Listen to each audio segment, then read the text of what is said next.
Hea Eesti rahvas, oli väga suur rõõm pärast pikka pausi näha siin Estonia ees taas kõnelemas August Reid, meie iseseisvuse ajaloo ühte suurimat riigimeest.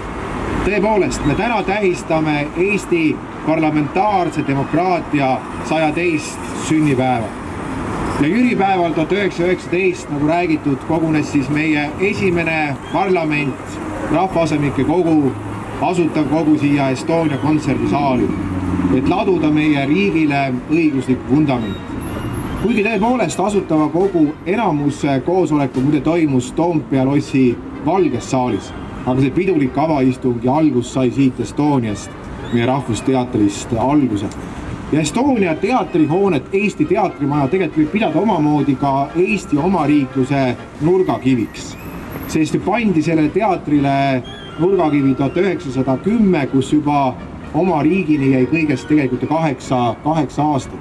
See on märk sellest, et möödunud sajandi alguses olid eestlased saanud kultuurrahvaks, kes tahtsid saada, kui ajalugu seda võimaldab, ka väärikaks riigi rahvaks.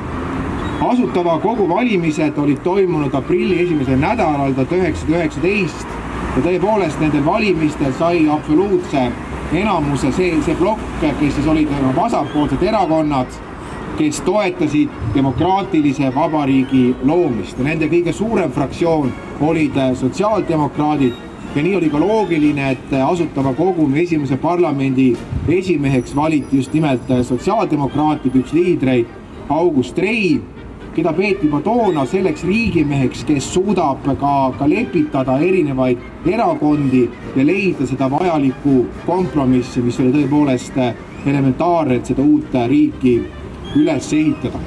Ja August Rei roll ei piirdunud ainult asutava kogu juhtimisega.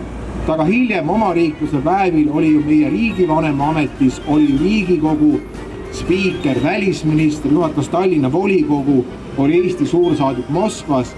Ja mis on võib-olla ikkagi kõige olulisem, kui algas okupatsioon, siis ta kuni oma surmani juhtis Eesti eksiilvalitsust, hoidis Eesti õigusliku järjepidevust. Asutava kogu kokkutulemisel oli 2 olulist eesmärgi, 2 ülesannet seisis asutava kogu ees. Selle noorele Eesti riigile koostada tema esimene demokraatiline põhiseadus. Selle kõige tähtsama tööga sai asutav kogu valmis juunikuuks 1920, kui siis meie esimene põhiseadus sai heaks kiidetud. Ja selle järgi tõepoolest Eesti riik sai olema toonases maailmas üks demokraatlikumaid riike. Ja paljud asjad, mis meil tänases Eestis on elementaarsed, olid toona väga radikaalsed. Me andsime ühe esimeste seas maailmas naistele valimisõiguse, tagasime siis rahvusvähemustele kultuurautonoomia ja tõepoolest see uus Eesti riik ehitati üles tugevalt parlamentaarse demokraatial. Täna, head sõbrad, me tähistame ka veteranipäeva. Me meenutame ja mälestame neid mehi ja naisi, kes on võidelnud ja ka paljud neist elu andnud Eesti Vabariigi eest, Eesti iseseisvuse eest. Asutav kogu tuli kokku aprillis 1919, kui täie rauaga käis veel vabadussõda.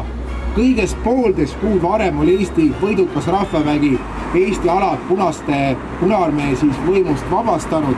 Võim oli taas Eesti valitsuse käes, et asutav kogu tegi oma tööd suuresti vabadussõja päevil ja nii tõepoolest rahvas ootas asutavalt kogult radikaalse maaseaduse, maareformi siis vastuvõtmist, jõustamist, mis lõpetaks Eestis mõisaaja ja mis annaks nendele meestele ja naistele selle maa tagasi, sest taheti võidelda omaenda maa eest, mitte Balti-Saksa parunite maa eest.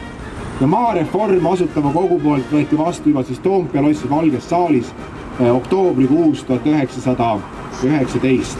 Et need olid 2 kõige olulisemat seadust, mida rahvas ootas asutavalt kogult, miks üldse asutav kogu oli kokku tulnud, kuigi loomulikult selle 1,5 aasta jooksul tegi asutav kogu ka mitmeid teisi olulisi otsuseid, võttis vastu olulisi seadusi. Lõpetuseks, mul on tänaste rahvasaadikute poolt au öelda seda, et hoiame asutava kogu vaimu. Elagu Eesti! Aitäh!